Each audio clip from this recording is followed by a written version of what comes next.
आज हम एक ऐसी केस फाइल खोलने जा रहे हैं जो एक परिवार के इर्द गिर्द घूमती है।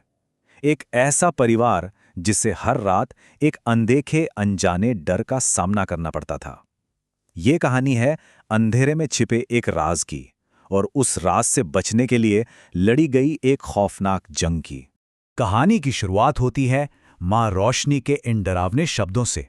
और यकीन मानिए, ये सिर्फ शब्द नहीं है, ये एक चेतावनी है उस खतरे की जो हर रात लौट कर आता है। एक ऐसा खतरा जो कभी कभी भी नहीं रुकने वाला। तो चलिए मिलते हैं अवनी, अमन और उनकी मां रोशनी से। इनका घर अब वो घर नहीं रहा जो हुआ करता था। ये एक तरह का किला बन चुका है जहां हर रात एक ही मकसद होता है, किसी तरह सुबह तक जिंदा रहना। और इस जंग को लड़ने के लिए इनके पास सिर्फ 3 सीधे साधे नियम हैं। पहला, घर की एक भी लाइट बंद नहीं होनी चाहिए। दूसरा, सारे खिड़की दरवाजे लॉक होने चाहिए। और तीसरा, सबसे जरूरी, भूलकर भी अंधेरे में कदम नहीं रखना है, क्योंकि रोशनी ही उनका एकमात्र हथियार, उनका एकमात्र कवच है। और सोचिए क्या होता है जब ये नियम टूटते हैं। एक रात अमन के कमरे का बल्ब फ्यूज हो जाता है और जैसे ही अंधेरा होता है वो चीज आ जाती है। उसने अमन का गला घोटना शुरू कर दिया और अगर सही वक्त पर अमन टॉर्च ना जलाता तो शायद वो उस रात जिंदा नहीं बचता। तो हाँ, ये कोई मजाक नहीं है, ये जानलेवा खेल है। अब कहानी का फोकस मां रोशनी पर आता है।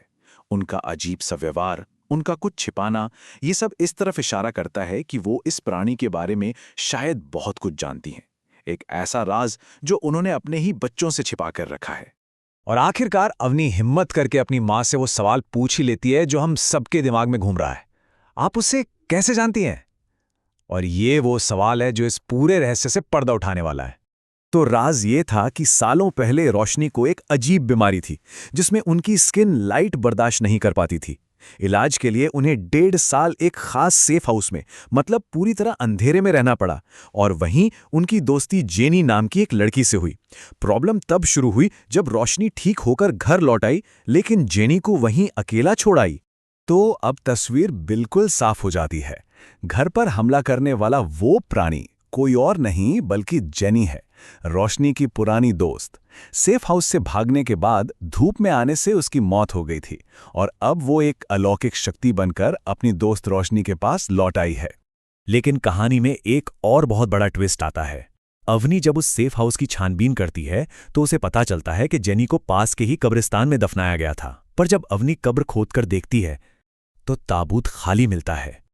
इसका मतलब साफ था, जेनी सिर्फ कोई आत्मा नहीं है, वो कुछ और है, कुछ ज्यादा खतरनाक। और ठीक इसी वक्त घर पर अमन को अपने पिता की एक पुरानी डायरी मिलती है। एक ऐसी डायरी जिसमें जेनी के राज और शायद उसे हराने का तरीका भी छिपा हुआ था। अब यही डायरी उनकी आखिरी उम्मीद थी।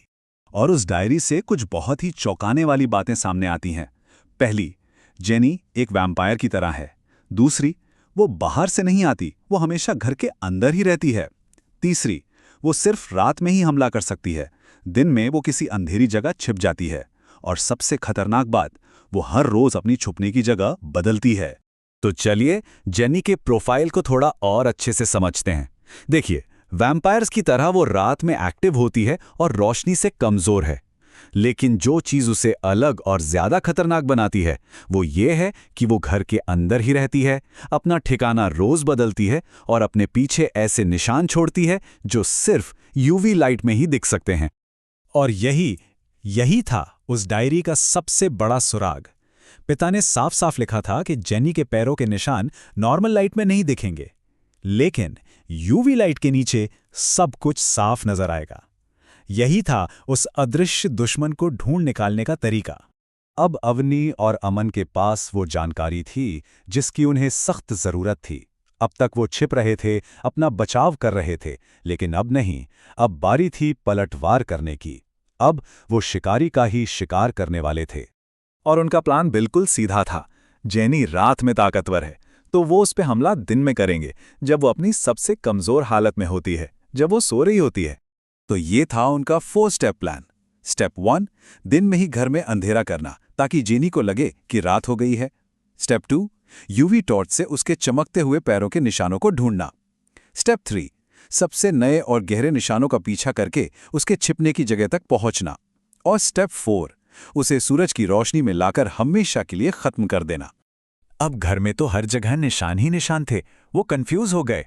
लेकिन तभी अवनी को डायरी की एक और बात याद आई। सबसे नए निशान सबसे गहरे होते हैं।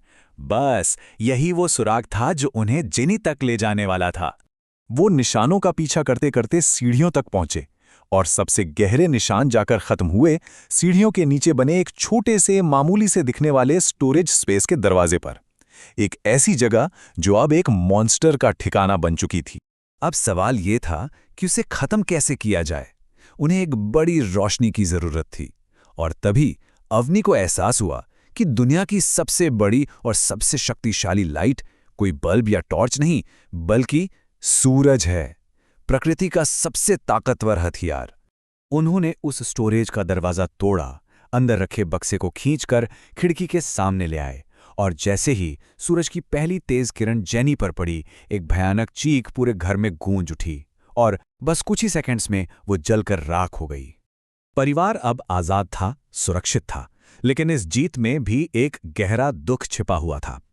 रोशनी अपनी दोस्त जेनी की राख के पास बैठकर बस रोती रही। उस दोस्त के लिए जिसे पहले उसे मजबूरी में छोड़ना पड़ा था और आज हमेशा के लिए खोना पड़ा। और ये कहानी हमें एक बहुत ही मुश्किल सवाल के साथ छोड़ जाती है। हाँ, एक राक्षस को हरा दिया गया, इसमें कोई शक नहीं, लेकिन क्या जेनी हमेशा से एक राक्षस थी या वो भी एक अकेली तड़पती हुई लड़की थी जिसे दुनिया ने अंधेरे में अकेला छोड़ दिया और मॉन्स्टर बनने पे मजबूर कर दिया? क्या ये जीत थी या एक और त्रासदी? इस पर जरूर सोचिएगा।